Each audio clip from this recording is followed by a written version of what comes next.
सोचो एक स्पाइडरमैन जो दुनिया के लिए अनजान हो चुका है, जिसकी जिंदगी सिर्फ एक मास्क और एक खौफ के साथ चल रही है, जहां न्यूयॉर्क के कोने कोने में गूंजे राज पल रहे हैं और उन्हीं राजों के बीच एक नाम उभर रहा है, डॉक्टर डूम। पीटर पार्कर की कहानी अब एक नए मोड़ पर है। ना तो स्टार्क की टेक है, ना तो एवेंजर्स का सपोर्ट है, बस एक ब्रोकन स्पाइडरमैन है और एक खतरनाक किंगपिन और एक ऐसा न्यूयॉर्क शहर जहां हर कोने में क्राइम चल रहा है। स्पाइडरमैन से जुड़ी हर एक ऑफिशियल अपडेट, ऑथेंटिक लीक्स और फैन थ्योरीज का ब्रेकडाउन। बस तुम इस वीडियो का एंड तक देखो और तुम्हें पता लग जाएगा कि डॉक्टर डूम यहाँ से कैसे टेक प्लेस करेगा। स्पाइडरमैन 4 का टोन कंफर्म हो चुका है, जो कि है ग्राउंडेड, स्ट्रीट लेवल, इमोशनल, और ये सब कुछ मल्टीवर्सल लेवल पर नहीं होगा। और इस मूवी को डॉक्टर डूम से कैसे कनेक्ट किया जाएगा तुम देखना, और इसी चीज की डिटेल मैं तुम्हें समझाने वाला हूँ। नो वे होम के बाद पीटर की आइडेंटिटी सभी लोग भूल चुके हैं और अब वो बस एक साधारण लड़का है जो एक छोटी सी अपार्टमेंट में रेंट स्ट्रगल कर रहा है। वैसे तो लेटेस्ट इनसाइडर अपडेट्स के अनुसार पीटर कॉलेज ज्वाइन करेगा और वो भी मिड टाउन टेक वाला नहीं, कुछ नया सेटअप। डेली ब्यूगल में फ्रीलांस फोटोग्राफर बनेगा। जे जोना जेमसन के सीन्स भी हैवी होंगे, यानी classic comic vibe plus emotional baggage. इसका परफेक्ट कॉम्बो हमें जरूर देखने मिल सकता है। तुम्हें ये वीडियो थोड़ी सी बोरिंग जरूर लग सकती है, लेकिन अगर तुम देख गए ना तो तुम्हें स्पाइडरमैन 4 से जुड़ी हर एक अपडेट मिल जाएगी। अगर थोड़ी कंफर्म न्यूज की बात करें तो Vincent D'Onofrio aka Kingpin and Charlie Cox aka Daredevil दोनों मार्वल स्टूडियोज में फुल टाइम एक्टिव हैं, जो कि हमने डेयरडेविल बॉर्न अगेन में देखा ही। अब लीक्स के मुताबिक किंगपिन अब न्यूयॉर्क का नया मेयर बन चुका है। उसके under main street level villains active हो रहे हैं। क्या लगता है डेयरडेविल और पीटर इस बार साथ में टीम अप करेंगे?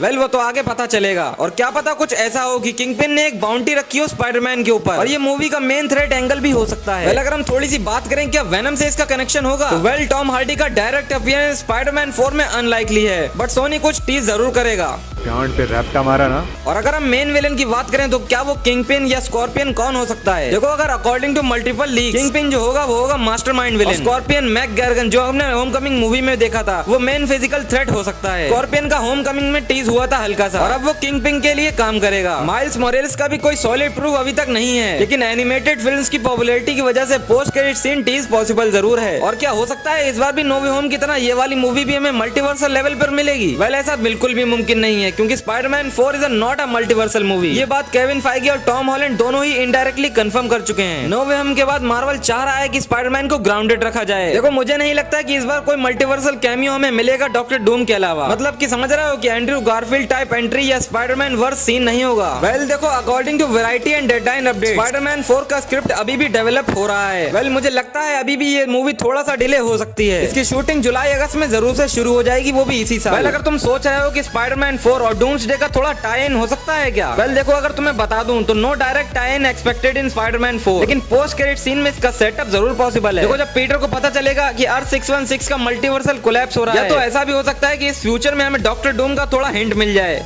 वो तो ऑफ कोर्स मिलेगा ही। देखो, केविन फाइगी चाहते हैं कि स्पाइडरमैन अवेंजर्स डूम्सडे में की रोल ले, लेकिन उससे पहले उसकी स्ट्रीट लेवल जर्नी कंप्लीट होनी चाहिए, और इसी वजह से डूम्सडे और सीक्रेट वॉर्स को डिले कर दिया है, लेकिन स्पाइडरमैन 4 को डिले नहीं किया गया, जो कि ये चीज को प्रूफ भी करता है कि हमें आखिरकार हो सकता है कि अवेंजर्स डूम्सडे में पीटर पार्कर जरूर देखने मिलेगा। अगर अब तुम मेरी बात सुनो तो स्पाइडरमैन 4 का सबसे अंडररेटेड और डेंजरस ट्विस्ट के बारे में। ये मूवी शायद शुरू होती है एक स्ट्रीट लेवल क्राइम से, पर एंड तक जाते जाते मार्वल एक बड़ा चेस मूव जरूर खेलेगा। देखो, इनसाइडर्स का तो सिर्फ ये कहना है कि किंगपिन बस एक कीड़ा है, real mastermind is operating from shadows and it could be Victor Von Doom. देखो, टीज #1 ये हो सकता है कि पीटर किसी इलीगल टेक ऑक्शन को स्टॉप करता है जहाँ पे एक लेटवेरियन एनर्जी कोर मिलता है, और टीज का #2 ये कहता है कि मूवी में किंगपिन एक लाइन बोलता है, मैं तो सिर्फ न्यूयॉर्क को कंट्रोल करना चाहता हूँ, पर उसे तो दुनिया चाहिए। और स्क्रीन फेड होती है एक लेटवेरियन मैप के ग्लिच पे। ये सिर्फ एक ईस्टर एग्स नहीं, ये ग्राउंड वर्क है एक एवेंजर्स डूम्सडे के लिए, जहाँ डॉक्टर डूम एक अलग ही लेवल पे ऑपरेट करने वाला है। अगर स्पाइडरमैन के थोड़े डार्क रूट की बात करें तो हो सकता है स्पाइडरमैन 4 शायद एक सोलो स्टोरी लगे, और इस बार पीटर सिर्फ अपनी जिंदगी नहीं, फ्यूचर का डायरेक्शन भी डिसाइड करेगा। क्या वो सिम्बियोट से लड़ पाएगा? क्या डेयरडेविल उससे खुद पे भरोसा दिलाएगा? और सबसे बड़ा सवाल, क्या पीटर एक ऐसे विलेन के खिलाफ तैयार हो भी पाएगा? इसका नाम भी लोग हल्के में लेते हैं। डॉक्टर डूम शायद अभी तक शैडोज में हो, लेकिन स्पाइडरमैन 4 का एंड डूम्सडे की घंटी बजाने वाला हो सकता है। और पीटर पार्कर की दुनिया सब कुछ खो चुकी है। आंट में गई, एमजे और नेट भी उसे भूल चुके हैं, एवेंजर्स उसके लिए एक ब्लड याद बन चुके हैं। अब बचा क्या है? एक अपार्टमेंट, एक पुलिस स्कैनर और एक गिल्ड जो कभी छोड़ता ही नहीं। लेकिन यही स्पाइडरमैन की कहानी का असली वर्जन है, वो वर्जन जो ब्राइट सूट्स और हाई टेक गैजेट्स के बिना सरवाइव कर सकता है, जो जमीन से जुड़ा है और दुनिया के सबसे ज्यादा अंधेरों का सामना करने वाला बनेगा। देखो, न्यूयॉर्क के अंडरवर्ल्ड में एक नया किंग बना है, विल्सन फिस्क वो पीटर की तरह सोचता नहीं, वो कहानियों से नहीं, वो रिजल्ट से दुनिया को चलाएगा। लेकिन स्पाइडरमैन उसे रोकने की कोशिश करता है इसी जंगल में, और इसी जंगल में डेयरडेविल उसका पहला साथी बनता है। क्या कुछ ऐसा हमें मूवी में देखने मिल सकता है। पर इस वॉर के बीच एक ऐसी डील हो रही होती है जिसका कोई लॉजिक नहीं, एक ब्लैक मार्केट ऑक्शन जहाँ पे एलियन लेवल टेक बिक रही है, जो कि न्यूयॉर्क के किसी भी गैंग के पास नहीं होनी चाहिए। और जब स्पाइडरमैन एक ग्लोइंग ग्रीन कोर पकड़ता है, स्कैनर से वो एक वर्ड डिटेक्ट करता है, लेटवेरियन ओरिजिन डिटेक्टेड।